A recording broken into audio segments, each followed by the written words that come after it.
The factory starts with selecting high-quality potatoes, often sourced from local farms, to ensure the best flavor and texture in the chips.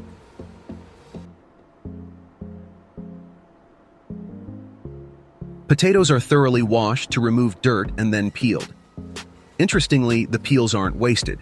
They're often used for other products like animal feed or as a source of starch. Potatoes are sliced into thin, uniform slices, using industrial slicers that can process thousands of pounds of potatoes per hour. Achieving consistent thickness is crucial for even frying. The blanched potato slices are fried in vegetable oil at precise temperatures. Different varieties of chips may require varying oil temperatures and durations of frying.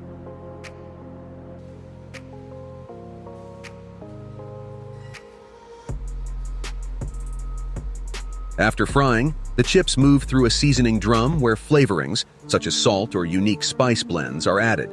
The rotating drum ensures even distribution of flavor.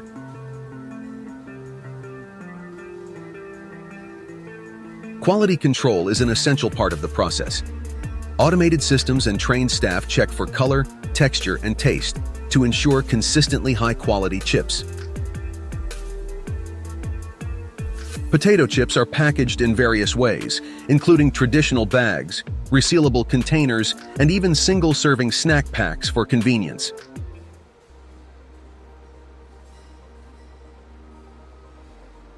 Croissants start with laminated dough, which is made by layering butter between layers of dough. The dough is rolled and folded multiple times to create the characteristic flakiness. The butter used in croissants is usually high quality and cold. It's pounded and rolled into a thin rectangular block that's folded into the dough.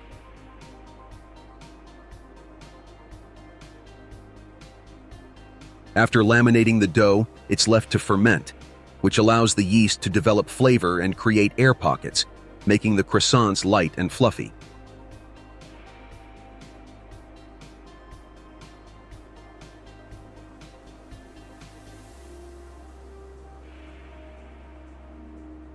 The dough is folded 3 times in a process known as tri-folding or turning. Each fold creates additional layers and contributes to the flakiness of the croissant.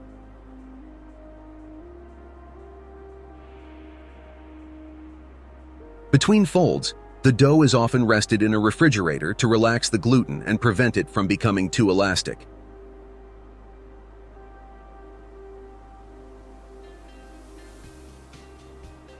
Once the dough is sufficiently layered and fermented, it's rolled out and cut into triangles. Each triangle is then rolled up to create the classic crescent shape.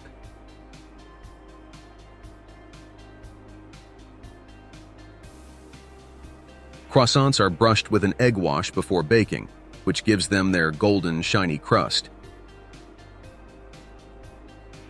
Croissants are baked at a high temperature, usually around 375–400 Celsius. 190–200 Celsius, which causes the butter to melt and steam, creating those flaky layers. Beyond traditional croissants, bakers often create variations like chocolate-filled croissants, pain au chocolat, and almond croissants, croissant aux amandes. Hydro-cooling.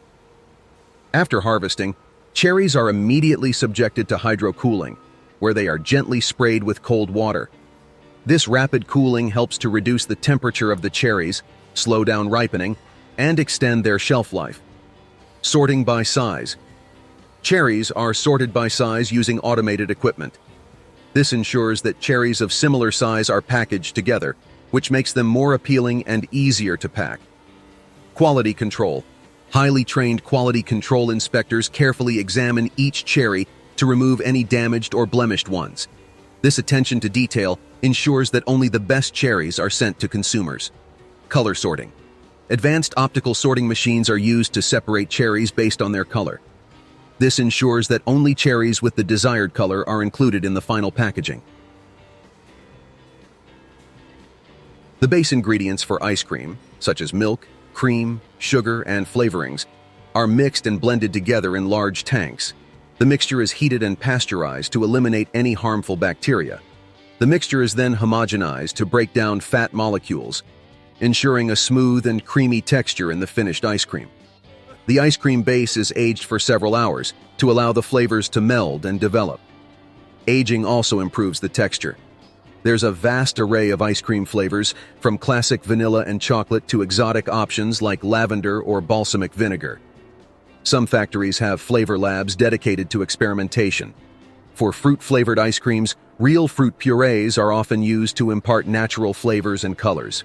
The ice cream mixture is poured into a continuous freezer, where it's rapidly churned while being frozen. This process incorporates air, giving ice cream its creamy texture.